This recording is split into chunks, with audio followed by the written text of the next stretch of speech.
Then the USM Valor proceeds to crash into the Ishimura. I cannot make this shit up. Issac has to have bottom 5 luck out of any character I've ever seen. Alright y'all, gather around.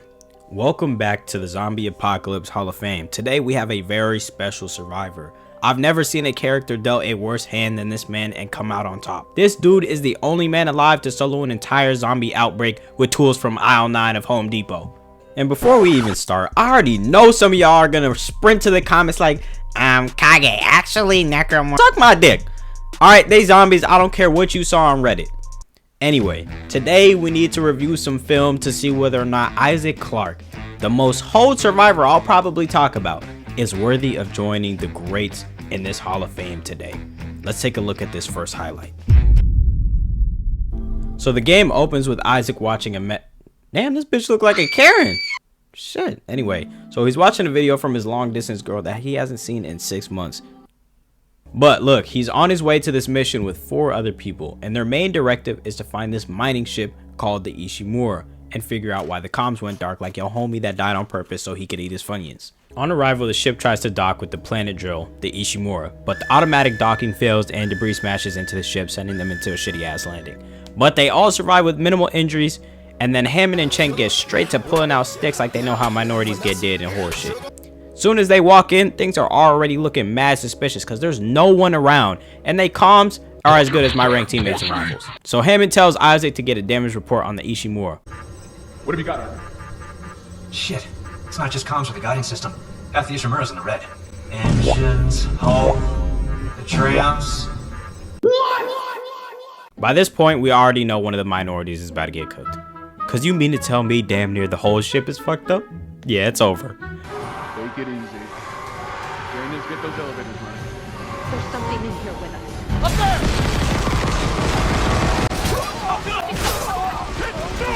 I think we saw this coming, but damn, bro, he got did hella dirty. Had his ass in the air like a Baraka finisher. Issac got his ass the fuck up out of there like he darker than my handsome chocolate self. Eventually, Hammond and Daniels regroup with Issac, but they're on opposite sides of the ship. So they send Issac to get the tram running so that they can head to the bridge of the ship to find the survivors that we all know don't exist. Anyway, the tram gets replaced, then Issac gets sent on another unskippable quest to get this data board to make sure the thing works. After some stomping and severing, the tram is operational again. So our 3 heroes come up with a plan to save the day. Alright, I'm gonna go make out with Daniels. Alright, you fix the ship, little bro. Wait, what? Yeah. So Issac heads back to the Kellyon, which is currently a sad excuse for a rescue ship. Oh, and by the way, Hammond informs us that there were a grand total of 0 survivors. I wonder who saw that coming. Back on the Kellyon, Issac gives Johnson, our second to last minority, some help with fixing the ship. Yo, there's some nasty looking motherfuckers. What's the damage looking like? It's not too bad. I think we can fix this.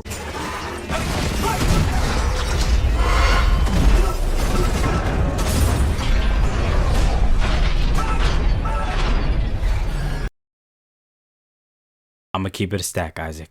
I don't think Haley can hear you no more. That's 2 minorities down, 1 to go.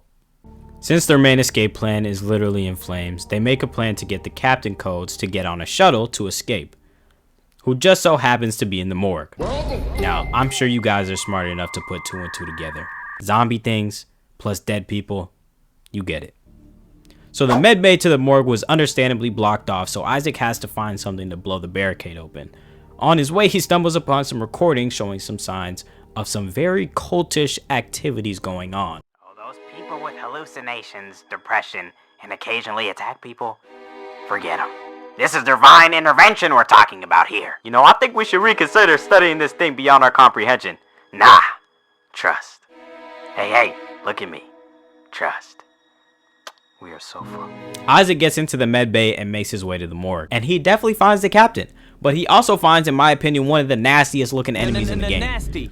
But he gets the security clearance, stomps a couple more skulls in, and dips. Now this dude, Dr. Kine, who was previously a unitology dick writer, quick explanation of unitology. It's a religion that believes humanity was created by some aliens, and death is how they all reunite.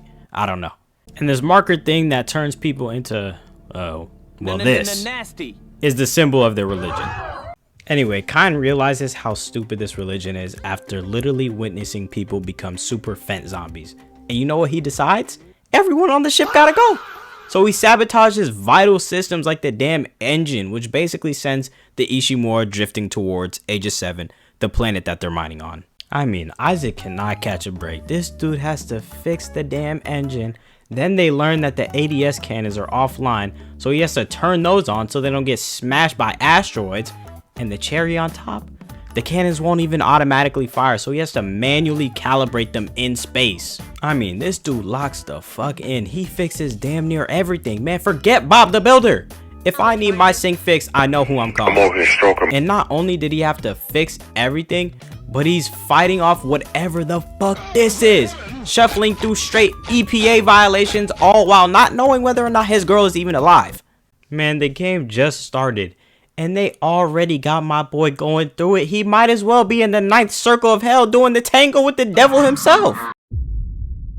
Now this next highlight is short, but if this don't show y'all why he's a dog, I don't know what will.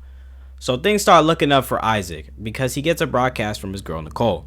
So he's trying to track down where the signal is coming from, but he gets interrupted by someone on this loudspeaker claiming to be a doctor. I'm a doctor.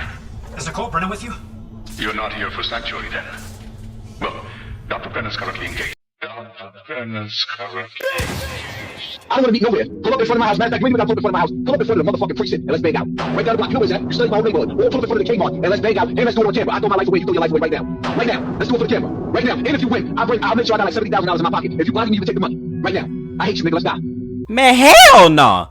If I ask you where my girl at, and you tell me she's currently engaged, I'm shooting you, your grandma, your hamster, and I'm taking your air fryer, bitch ass nigga. Isaac basically just ignores this dude and tracks down the signal from his girl. But this crusty ass, take a trip to Turkey ass nigga named Dr. Mercer, easily top 5 unitology meat glurpers by the way, just used those broadcasts to set a trap for Isaac. Oh my god, Isaac, these writers hate your ass! Anyway, he gives a long ass villain monologue, basically revealing why he wants to take the market of Earth and get everyone infected.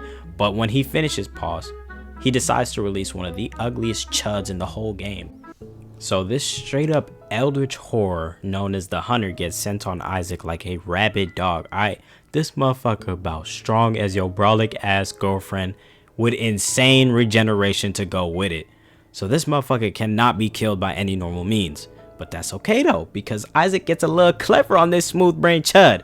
So he runs into this cryogenic freeze room with one conveniently Hunter-sized freeze chamber open. And the Hunter follows, of course. Then this motherfucker shoots off both its limbs, had him looking like a damn rotisserie chicken. And to stop it from using that regeneration, he uses the stasis module to slow it down. Then he runs into the freeze chamber so it follows like that one little cousin when you have a bag of chips. The Hunter follows in, and as soon as one flesh molecule is inside, Isaac dashes to blast the AC like it's the middle of summer in Arizona, freezing that stupid chud. Like, come on, y'all gotta give him his props. I know each and every one of you watching this is smooth getting stabbed in the back. Anyway, let's take a look at this next highlight. Alright, we just gonna call this one the Leviathan. If you know, you know. Man, y'all won't believe what they put this man through right after dealing with this shit. So Daniels calls up Isaac with some great news. So I know you were just fighting for your life no more than a minute ago, but the air quality is dog shit. So Isaac meets this survivor named Elizabeth Cross, a plant expert who's already been trying to eliminate the cause of the air contamination. But her whole team got bodied and turned into these things called wheezers, which are basically just living vape pens releasing poison gas. And she was missing a vital ingredient to make an enzyme for the source of their, let's just say, lack of air, which Isaac just so happened to have. So he has to go around incinerating these walking condom ads and injecting the enzyme into these wheezers to weaken the source of their predicament. After taking out all the wheezers, Isaac makes his way to the source. Originally, their plan was to force it out using the airlock after weakening it. But this motherfucker is so strong that the airlock wasn't doing shit. Like, you are not a roach, nigga, move around! So Isaac, as usual, has to handle it himself, and Cross is like, no, you can't do that, that's a bad idea. Do you know who you're talking to? You're talking to the Issac Clarke, alright? This nigga's a dog. So Cross agrees to open the door, and the first thing you see is straight bodies. Look at this dude folded up like a damn hotel towel. Issac gets straight to work fighting this thing using a weapon that isn't even a weapon. This motherfucker is putting in work with mining tools, alright? So the Leviathan tries to make one final attempt to survive, and it releases all this gas. Yes, nigga, it's as nasty as it sounds. Like, if you can see the scent, you know it's bad. But Issac wasn't worried about none of that. And he uses its own projectiles to finish it off, sending it straight back into the void of space. Hey, but the writers, they finally decide to give my boy a break because he finally finds his girl and she's helping him with his current objective. They don't fully reunite yet, but things are looking up for my boy. Love you, Issac. You can do this. You'll put things back the way they were. And make us whole again. And make us whole again. Weird thing to say, but okay. Things are still going well though. They send out an SOS beacon and they conveniently find a military ship on patrol that sees the signal and comes to rescue them. Wow, things sound almost too good to be true. So the military ship pulls up, the USM Valor, and tries to contact them saying that they picked up an escape pod.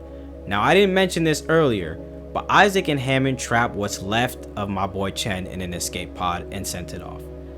I think you guys can see why this is bad. But it's okay, right? That's just a minor setback. Daniels can just tell them not to open the escape pod. Valor, come in. Come in, Valor. Oh, our signal isn't strong enough. Oh, what's that, Daniels? The signal isn't long enough? Can we deploy the long-range antenna? What a great idea. No, something's blocking the blast doors over the comms array. The hell? Okay, no problem. I'm sure it's just an asteroid. It's Leviathan. It's Leviathan. Yo, who let your bitch ass live? Okay. It's all good. Issac beat it once, he can do it again. And he does just that. Alright, you could have got off scot-free and floated through space, Leviathan, but no. Now look at you. Dead as Iron Man in Endgame. That was uncalled for? My fault. Anyway, there were a couple setbacks, but things are back on track, right? So Daniels contacts the USM Valor.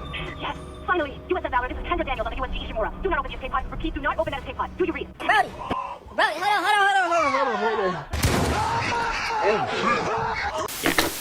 on. Dog, do I even need to finish the video? Y'all get it at this point. These writers hate Issac even more than EA hates making a game without microtransactions. Actually, that might be debatable. Then the USM Valor proceeds to crash into the Ishimura. I cannot make this shit up. Issac has to have bottom 5 luck out of any character I've ever seen. Now, this final highlight might be some of the slimiest activities I've ever witnessed. I mean, my first playthrough, I couldn't even fathom how bad they was about to do this nigga after everything I just witnessed. So even after all that, the gang comes up with a plan. Hammond was able to find a shuttle that can take them out of there. But it needs a core. And guess what still has a working core? The USM Valor. So Issac and Hammond make their way to the Valor. Once inside, they find the core. But just before they can grab it, the ship malfunctions, trapping Hammond with the core. And then Necro Chen, or whatever you want to call him, jumps down from the ceiling like fucking Batman. But Hammond gets lucky. Chen gets electrocuted by the Singularity Core, giving him ample time to take them limbs off. What did that thing do to you? Help me get him to the telly, sir. No, Hammond, that is clearly not even a human. Touch it. Shoot him. Bro, there's no way this man just got gutted the same way Chen did. Flashback. End of flashback. Hey, we got all the minorities, team. Let's go. Donuts on me. Just kidding. All right, but I don't know. That's how I imagine EA was sounding after they killed my boy. But for real, I can't even blame Hammond either, because remember when I mentioned the marker makes people hallucinate? Yeah, it's pretty bad. Hammond was being manipulated this whole time to think his bro was still alive and well and just injured. Bro, this game is fucked on another level. Anyway, Issac grabs the core and gets the fuck off the ship, and we get this pretty cool cutscene, I'm not gonna lie.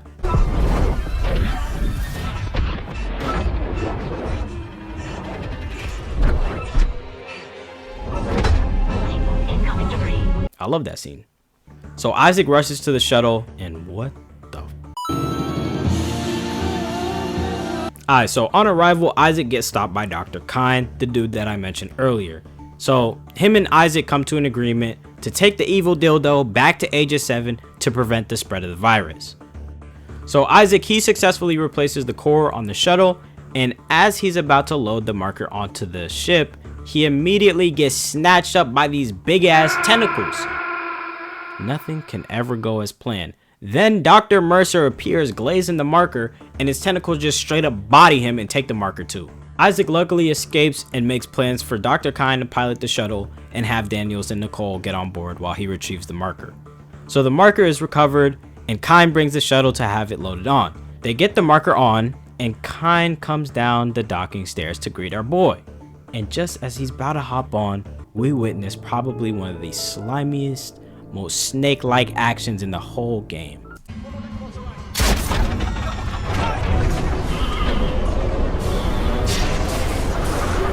This bitch Daniels just slide my nigga Kyne out. She shoots him right in the back and she just flies off with the shuttle. Bro, that is downright villainous, bro. She was plotting from the beginning of the game, alright? And of course, she has to give her long-ass villain explanation about being from EarthGov. Alright, she's an agent sent to clean up an experiment from hundreds of years ago. Blah, blah, blah. Look, things are looking pretty bleak since this evil snow bunny just stole off with the only means of escape. But Isaac gets a call from Nicole telling him to rush to flight control because they're still a way off. So he meets up with Nicole and she tells him he can recall the shuttle and remote pilot it. So Isaac brings the shuttle back and Daniel starts crying, bruh. What you doing? Stop! Shut up, bitch. I know you about to get 10,000 anti-gravity lashes for sliming out my nigga Kyne. So Isaac and Nicole bring the shuttle down to Aegis 7 and Nicole is still talking about this make this whole shit, but that's whatever. So Isaac reunites with the marker and places it onto its pedestal and it sends off this huge signal. Then the gravity tethers go offline, sending all the mined up chunks of the planet back down to the planet. Isaac tries to restore the tethers, and out of nowhere, Daniels just appears holding Nicole at gunpoint. Now I know what y'all are thinking. There's no way they put Isaac through all this and they don't even let him escape with this girl. I promise y'all, it's so much worse. So Isaac asks to let her go, and Daniel says, "Let who go?" and calls this nigga a loony. Then makes him watch the message from the start of the game. Why can't I see you again, Isaac? I loved you. I always loved you.